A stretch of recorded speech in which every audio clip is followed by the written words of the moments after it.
El segundo gran tema es el tema de la construcción de los contextos y la forma como la priorización va a ser gestionada en la Fiscalía General de la Nación.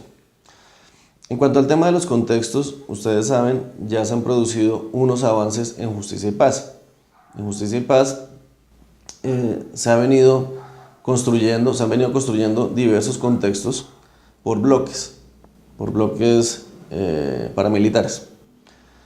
En la Directiva 01 de 2012, el contexto no solamente responde, digamos, a ese tipo de organizaciones, sino que se pueden construir contextos donde quiera que actúe una organización delictiva, sea legal o ilegal. Ahora, ¿por qué investigar en contexto? Por muchas razones. En primer lugar, porque si se investigan los hechos de manera aislada, es decir, un comportamiento delictivo igual un proceso, pues no se va a poder encontrar todas las relaciones que existen entre esos casos.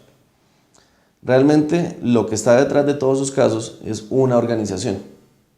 Y esas organizaciones suelen cometer todo tipo de delitos. Delitos contra bienes y personas protegidos por el VIH, delitos de extorsión, delitos de secuestro, homicidios, etc. ¿Cuál es el problema? El problema es que la Fiscalía se ha venido especializando por temas. Entonces ustedes ven que las unidades nacionales, sobre todo, pues están o han sido creadas por temas o por organizaciones. Y dentro de las mismas unidades se han venido creando subunidades temáticas. Esa forma de organización pues ha tenido algunas ventajas en el sentido de especializar el trabajo, pero también algunos inconvenientes. Dentro de los inconvenientes es que, por ejemplo, una misma organización delictiva está siendo investigada por diversas unidades nacionales o incluso por seccionales. ¿Eso a qué ha llevado? A un desgaste. Ha llevado a un desgaste porque estamos investigando lo mismo. Somos diversos funcionarios en la Fiscalía que en últimas se está investigando la misma organización delictiva. También es importante, digamos, conformar contextos, porque de esa manera se puede llegar más próximamente a la verdad de lo sucedido. En otros términos, la verdad no simplemente es que determinada persona fue asesinada por determinado sicario, por ejemplo, sino que detrás está toda una organización, hay un plan, y no solamente para haberle causado la muerte a este ciudadano, sino a muchos más por determinadas razones. Ese contexto nos va a permitir encontrar realmente la organización, cuáles fueron sus móviles, cuáles fueron los patrones criminales, cómo funcionó, quiénes idearon los planes y cómo se ejecutaron. Eso no se puede si no construimos un contexto. Ahora, en lo que se está trabajando en este momento es en una metodología precisamente para construir contextos. Porque la construcción de un contexto no solamente es un recuento histórico, no solamente se trata de decir o de recontar cómo fue que determinada organización llegó a determinada región, los actores, los factores y un poco la historia nacional. Ese es uno de los aspectos del contexto. Sin embargo, consideramos que los contextos se deben construir de manera mucho más técnica. Y esa construcción técnica incluye los conocimientos en matemáticas, los conocimientos en estadística, en sociología, en antropología, que nos permita, a través de equipos interdisciplinarios, crear realmente unos contextos delictivos mucho más completos. En otras palabras, la idea es que esos contextos construidos de manera mucho más técnica van a orientar el trabajo de los fiscales y de los investigadores. Es crear una forma de trabajo completamente distinta, soportada en ¿quiénes? En los analistas, porque esos analistas son los que van a permitir la construcción técnica de los contextos. Como ustedes saben, hasta el momento en algunas unidades se vienen construyendo contextos, principalmente en Justicia y Paz, pero esos contextos los crean son los funcionarios de la Policía Judicial, los investigadores. Entonces, el cambio que se pretende realizar es que existan equipos de analistas interdisciplinarios que sean los encargados de construir los contextos. mientras que los investigadores ayudan en la medida en que cumplen las órdenes de los fiscales en materia de recolección de material probatorio.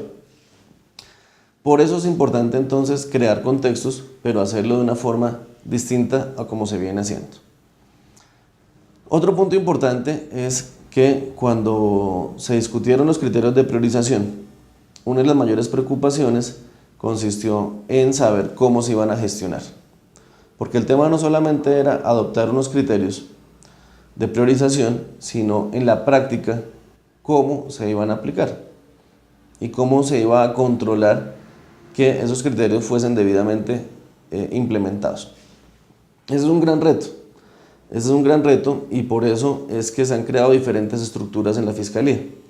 La misma directiva de priorización, si ustedes se la leen, se crea un órgano que se llama el Comité de Priorización de Situaciones y de Casos. Se crea igualmente una Secretaría Técnica y se crea una nueva unidad, que es la Unidad Nacional de Análisis y Contextos. Estas son tres instrumentos o tres herramientas que van a apuntar a la gestión de la priorización. Entonces la priorización no solamente es conformar una nueva unidad, sino es conformar un comité, que es como el gran órgano rector de la Fiscalía en materia de priorización, el cual cuenta con una secretaría técnica. Esa secretaría técnica brinda apoyo, soporte a el comité de priorización. Ahora, ¿qué hace el comité de priorización? El comité de priorización lo que tiene que hacer es recomendarle al señor fiscal la priorización de determinadas situaciones. Esa es una función.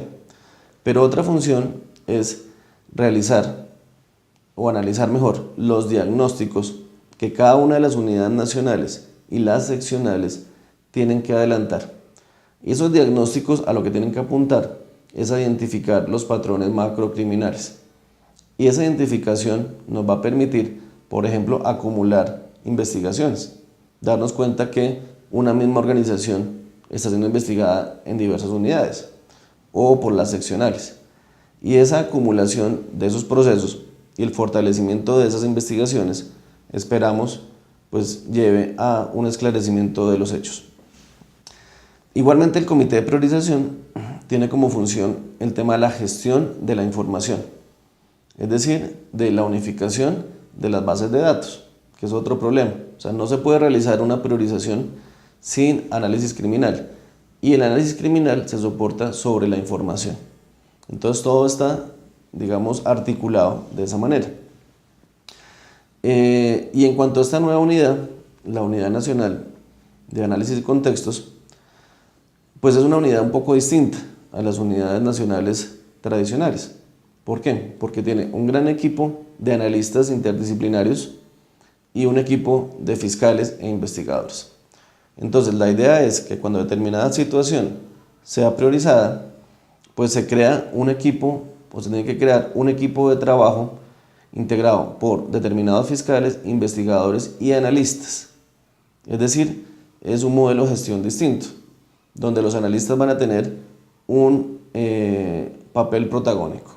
Ahora, no es que no existan analistas en la Fiscalía en este momento, pues claro que los hay, pero unos analistas dedicados únicamente a los temas priorizados o a las situaciones priorizadas y además con unas metodologías de trabajo distintas, porque no se trata del simple análisis policial, digámoslo, que muchas veces se realiza, sino un análisis enfocado a la construcción de contextos macrocriminales. Entonces, esas, digamos, son tres herramientas de gestión de la priorización, con lo cual realmente la priorización, el análisis criminal, la forma de investigar, pues se pretende que se cambie. Por eso es que no solamente es, digamos, adoptar unos criterios de priorización, sino en últimas implementar una nueva forma de investigar.